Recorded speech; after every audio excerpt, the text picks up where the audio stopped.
Bismillahirrahmanirrahim. Assalamualaikum warahmatullahi wabarakatuh.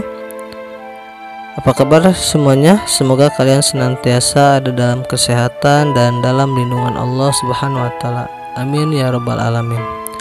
Baiklah anak-anakku sekalian, insyaallah untuk materi di pertemuan kali ini, yaitu materinya adalah kisah Nabi Hud, dan nanti pun dilanjutkan dengan kisah Nabi Soleh dan Nabi Ibrahim.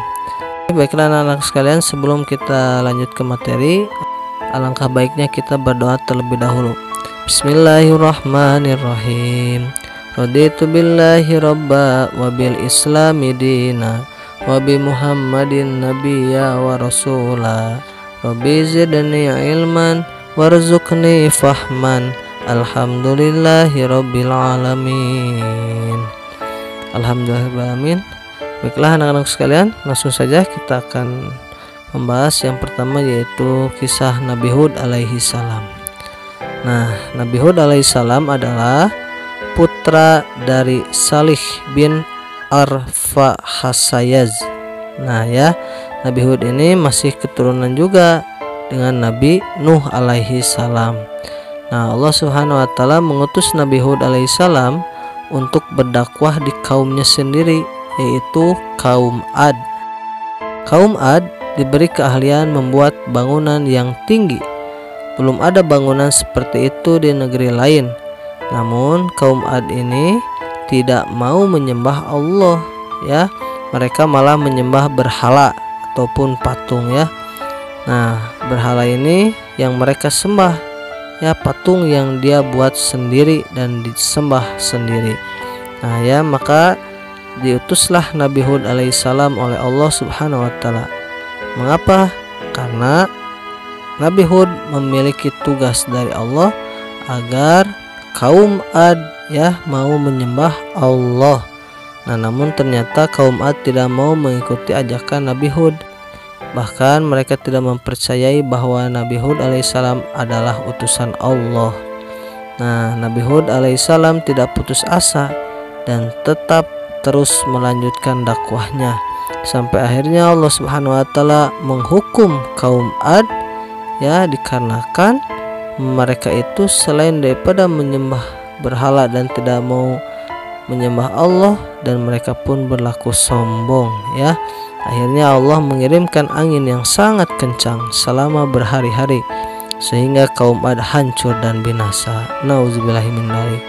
Nah, jadi adapun perilaku Nabi Hud yang bisa kita teladani diantaranya yaitu pertama, tetap sabar meskipun umatnya membangkang. Yang kedua, tidak putus asa untuk berdakwah. Dan yang ketiga, selalu berdoa dan memohon pertolongan hanya kepada Allah Subhanahu wa taala. Nah ya anak-anak sekalian, itulah kisah tentang Nabi Hud. Nah, selanjutnya, nabi yang selanjutnya yaitu setelah Nabi Hud diutuslah Nabi Soleh. Nah, si Nabi Soleh ini adalah putra dari Ubaid bin Masih. Nabi Soleh alaihissalam masih keturunan juga dari Nabi Nuh alaihissalam. Nah, Nabi Soleh berasal dari kaum Samud. Nah, kalau tadi Nabi Hud dari kaum Ad, Nabi Soleh ini diutus oleh Allah di kaum Samud, ya. Nah, kaum Samud adalah kaum yang hidup dengan makmur. Namun mereka menyembah berhala juga, ya, dan tidak mau menyembah Allah Subhanahu wa taala. Maka Nabi Soleh alaihissalam diutus Allah untuk berdakwah pada kaum Samud. Nabi Soleh mengajak kaum Samud untuk menyembah Allah. Namun kaum Samud menolak, bahkan tidak percaya bahwa Nabi Soleh adalah utusan Allah. Nah, kaum Samud menantang Nabi Soleh untuk membuktikan kenabiannya. Maka Allah Subhanahu wa taala memberikan mukjizat kepada Nabi Soleh atas izin Allah, yaitu Nabi Soleh bisa mengeluarkan seekor unta betina yang muncul dari sebuah batu. Nah, Nabi Soleh alaihissalam berpesan agar untanya tidak diganggu dan dibiarkan mencari makanan dan minumannya sendiri. Tidak boleh ada yang mengganggu unta itu. Nah, melihat mukjizat Nabi Soleh, kaum Samud tetap durhaka dan tidak mau beriman kepada Allah. Bahkan kaum Samud tidak senang dengan keberadaan unta tersebut. Akhirnya salah satu pemimpin kaum Samud membunuh unta Nabi Soleh, dan menantang diturunkannya azab Allah kepada mereka. Nah, akhirnya Allah Subhanahu wa taala pun memenuhi janjinya dengan menurunkan azab atau hukuman bagi kaum Samud yang durhaka. Allah Subhanahu wa taala menghukum mereka dengan suara dari langit yang sangat keras, ditambah gempa bumi yang dahsyat. Kaum Samud pun akhirnya hancur dan binasa. Nah, itulah bukti bahwa janji Allah Subhanahu wa taala itu selalu benar. Siapa saja yang ingkar pada Allah, maka Allah akan menurunkan azab kepada mereka. Nauzubillahi min dzalik. Nah ya anak-anakku sekalian, adapun perilaku Nabi Soleh alaihissalam yang bisa kita teladani diantaranya, yang pertama, bersabar terhadap semua cobaan Allah Subhanahu wa taala. Yang kedua, tetap berusaha dan pantang menyerah. Ketiga, selalu berdoa dan yakin kepada Allah Subhanahu wa taala. Nah ya, itu adalah cerita tentang Nabi Soleh alaihissalam. Nah, setelah tadi Nabi Hud, Nabi Soleh, dan yang terakhir yang akan kita bahas yaitu tentang kisah Nabi Ibrahim alaihissalam. Nah ya, Nabi Ibrahim alaihissalam adalah putra dari Azar. Nah, Nabi Ibrahim alaihissalam tinggal di daerah bernama Huran. Nah, kebiasaan masyarakat Huran yaitu menyembah bintang-bintang dan berhala. Ya, bahkan ayah Nabi Ibrahim juga seorang penyembah berhala. Tapi Nabi Ibrahim diberi petunjuk oleh Allah sehingga Nabi Ibrahim tidak ikut menyembah berhala, dan Nabi Ibrahim selalu beriman kepada Allah Subhanahu wa taala. Nabi Ibrahim mengajak ayahnya untuk beriman pada Allah, tetapi ayahnya menolak dan tetap menyembah berhala.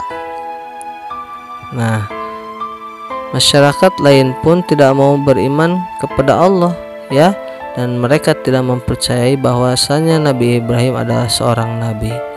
Namun suatu hari Nabi Ibrahim menghancurkan patung-patung berhala tersebut, sehingga masyarakat pada saat itu marah dan menangkap Nabi Ibrahim alaihissalam.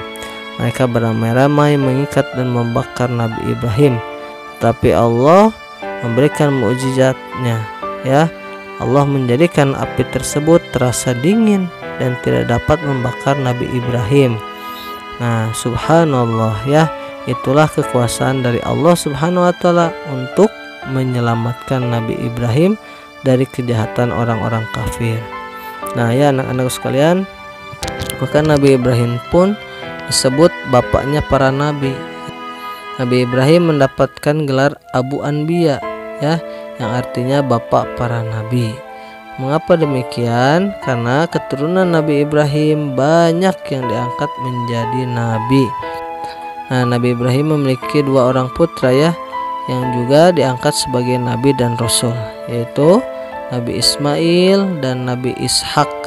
Kemudian dari garis keturunan Nabi Ismail lahirlah Nabi Muhammad Shallallahu Alaihi Wasallam. Sedangkan melalui keturunan Nabi Ishak terlahirlah Nabi Yakub, Nabi Yusuf, dan Nabi Isa ya. Maka pantaslah Nabi Ibrahim ini mendapatkan gelar Abu Anbiya atau bapaknya para nabi. Nah anak-anakku sekalian, adapun perilaku Nabi Ibrahim yang bisa kita teladani diantaranya, yang pertama bersabar terhadap semua cobaan Allah. Yang kedua, berusaha bersungguh-sungguh dalam mencari ilmu. Yang ketiga, berdoa dan yakin kepada Allah Subhanahu wa taala ya. Nah, seperti itu. Jadi, ternyata dari ketiga kisah Nabi ini luar biasa ya. Terdapat hikmah dan juga sifat-sifat yang bisa kita teladani bersama. Ya, jadi kita pun harus selalu beriman kepada Nabi dan Rasul seperti itu, selain daripada iman kepada Allah Subhanahu wa taala. Nah, baiklah anak-anak sekalian, silakan sekarang tugas dari Bapak yaitu buka bukunya di halaman 75. Nah, kalian nanti kerjakan ya di kolom aku bisa. Nah, di sini ada kolom ya. Nanti kalian diisi kolomnya ya. Nah, selanjutnya setelah halaman 75 beres, kalian kerjakan halaman 77 sampai halaman 79. Nah, silahkan kalian kerjakan dengan teliti ya, seperti itu. Nah, baiklah anak-anak sekalian, jangan lupa setelah selesai dikirimkan ya, didokumentasikan dan kirimkan ke Bapak. Oke, nah itu saja barangkali untuk pertemuan kita kali ini. Semoga kita selalu ada dalam kesehatan dan juga semoga kalian tetap bersemangat ya. Amin ya rabbal alamin. Kita akhiri dengan bacaan hamdalah. Alhamdulillahirabbil alamin. Doa kifaratul majlis. Bismillahirrahmanirrahim. Subhanaka Allahumma wa bihamdika asyhadu an la ilaha illa anta astaghfiruka wa atubu ilaik. Alhamdulillahirrahmanirrahim. Itu saja barangkali. Terima kasih banyak. Wabillahi taufik wal hidayah waridha wal inayah. Assalamualaikum warahmatullahi wabarakatuh.